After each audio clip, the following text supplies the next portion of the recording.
भक्ति में ही शक्ति है तथा धर्म और राजनीति एक दूसरे के पूरक हैं, कहा प्रसिद्ध भागवत आचार्य संतोष कांकोरिया ने। ग्वालियर प्रसिद्ध भागवत आचार्य संतोष कांकोरिया ने कहा, जहाँ धर्म होगा वहाँ राजनीति होगी, क्योंकि धर्म और राजनीति एक दूसरे के पूरक हैं। उन्होंने कहा कि भक्ति में ही शक्ति है। उन्होंने कहा कि भक्त प्रहलाद ने भक्ति की तो उन्हें प्रभु दर्शन प्राप्त हुए, इसी प्रकार बालक ध्रुव द्वारा भक्ति करने पर प्रभु के दर्शन प्राप्त हुए। उन्होंने मीडिया से चर्चा करते हुए कहा कि भागवत कथा के श्रवण से ही मुक्ति संभव नहीं है, भागवत कथा के श्रवण के साथ साथ उसे पर अमल करना बहुत आवश्यक है। उन्होंने एक प्रश्न के जवाब में कहा कि आज देश में अपराधों की संख्या वृद्धि हुई है, जिसका मूल कारण है कि कथावाचक एवं कथा कराने वाला दोनों ही भक्त भाव से कथा का श्रवण नहीं करते हैं, तो कथा का प्रभाव नहीं पड़ता है।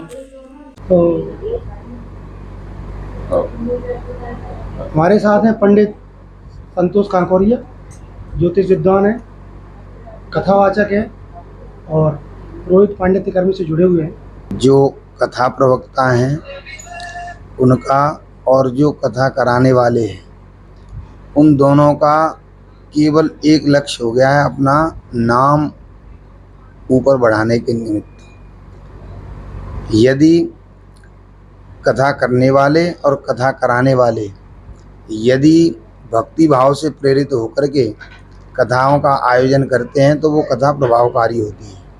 आप देखेंगे अभी जो सनातन धर्म मंदिर में कथा हुई है वो माताजी बड़ी भक्ति और भाव के साथ में यहाँ मंदिर से जुड़ी थी और उस मंदिर से जुड़े होने के साथ साथ उनके अंदर भक्ति भाव था और केवल उन्होंने भक्ति भाव के ही कारण कथा का आयोजन किया। और इस कथा में आपने देखा कि अधिक से अधिक युवा वर्ग एकत्रित होकर के जुड़ा और उनके ऊपर उनके जीवन में भी इस कथा का प्रभाव जाएगा, क्योंकि जब हम कथा बोलते हैं उस समय कथा बोलते समय हमारा बोलने का लक्ष्य क्या है और जो सामने श्रोतागण हैं उनके ऊपर वो कथा प्रभावकारी हो रही है कि नहीं। सबसे पहले बात आती है कि हम धर्म का आचरण करेंगे, धर्म का आचरण करेंगे तो धर्मो रक्षति रक्षता, वही धर्म हमारी रक्षा करता है। इसलिए सनातन संस्कृति के रक्षा के लिए, धर्म की रक्षा के लिए हम सबको चाहिए कि युवा वर्ग जो दिशा विहीन होता जा रहा है, जो दिशा से भटक रहे हैं, उनको मार्गदर्शन करने के लिए सबसे पहले धर्म का मार्ग उनको बताना पड़ेगा कि हमें धर्म के मार्ग पर चलेंगे, धर्म की रक्षा पहले हम करेंगे, तब वही धर्म हमारी रक्षा करने वाला होगा।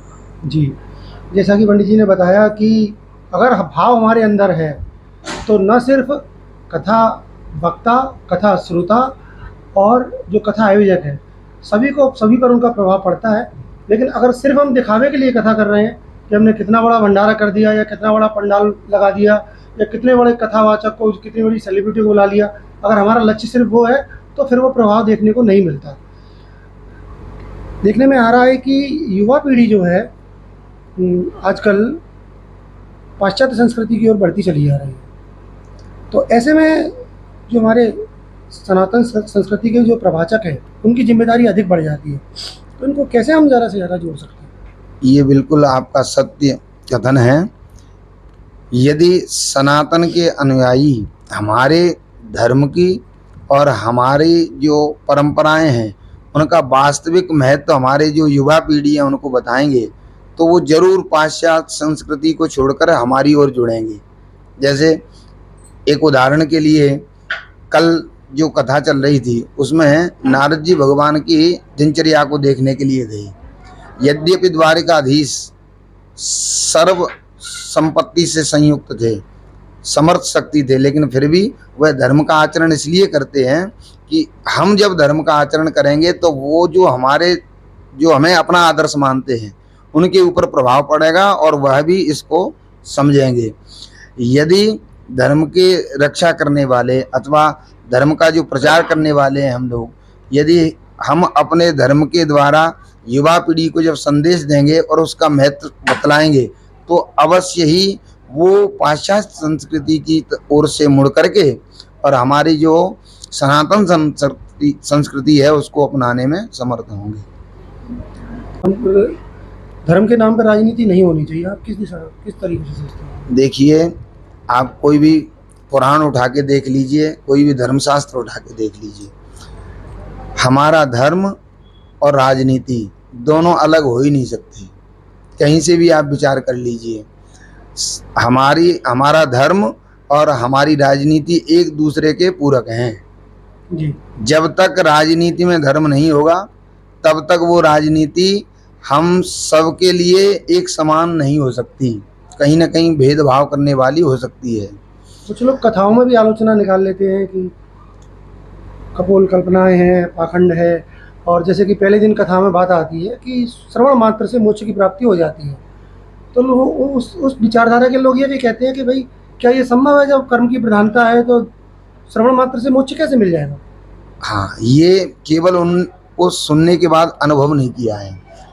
जब कथा को हम सुन के और कथा को वहीं की वहीं छोड़ के घर चले जाएंगे तो कल्याण की संभावना नहीं है। जो धुंधकारी प्रेत था वो प्रेत योनि में पड़ा हुआ था, उसका तो वायु प्रधान शरीर था, वायु के वेग से वो अपने शरीर को एक स्थान पर भी रोक नहीं पा रहा था, इसलिए बांस, जो पोला बांस लगा हुआ था, उसमें बैठ करके उसने सुना, और सुनने के बाद में उसने अनुभव किया कि भगवान की कृपा किस प्रकार से बरसती है। वो 5 वर्ष का राजा का बेटा था ध्रुव, और जब नारद जी की प्रेरणा से वो भजन करने के लिए पहुंचा तो साक्षात भगवान उसके सामने प्रकट होने के लिए विवश हो गए। और तो और छोड़िए, आप जो दैत्य बालक प्रहलाद था, जो भक्त शिरोमणि हो गया, वह भक्त शिरोमणि कैसे बना? उसके पास कोई संपत्ति की कमी नहीं थी, त्रिलोक का अधिपति था उसका पिता, लेकिन फिर भी उसने अपने पिता की जो पद्धति थी या पिता की जो राजगद्दी थी उसकी ओर अपनी दृष्टि न लगाते हुए केवल भगवान की ओर दृष्टि लगाई। और वही भगवान जब उस दैत्य बालक को, क्योंकि पिता के विमुख होने के कारण पिता शत्रु बन गया और पिता ने सभी प्रकार की यातनाएं दी, उससे कितनी यातनाएं दी समाप्त करने के लिए, लेकिन उसका बाल बांका नहीं कर पाया। जो त्रिलोकाधिपति था, तीनों लोकों का राजा होते हुए एक छोटे से बालक का बाल बांका नहीं कर पाया। वो क्या था? वो भक्ति की ही शक्ति थी, और उस भक्ति की शक्ति के कारण ही भगवान नरसिंह रूप लेकर के और खम्भ को फाड़ करके प्रकट हुए। तो कहने का तात्पर्य ये है कि ये बात उसने अनुभव में लाया। पहले इस कथा को सुना और सुनने के बाद में उसके ऊपर चिंतन किया, उसने मनन किया। पंडित जी ने स्पष्ट कर दिया है कि भक्ति की शक्ति है, और सिर्फ श्रवण का मतलब ये नहीं है कि आपने सुना और चले गए कथा सुन करके, उसको मनन करना पड़ेगा, चिंतन करना पड़ेगा और जीवन में उतारना पड़ेगा, तभी आप उस दिशा में आगे बढ़ पाएंगे। धन्यवाद।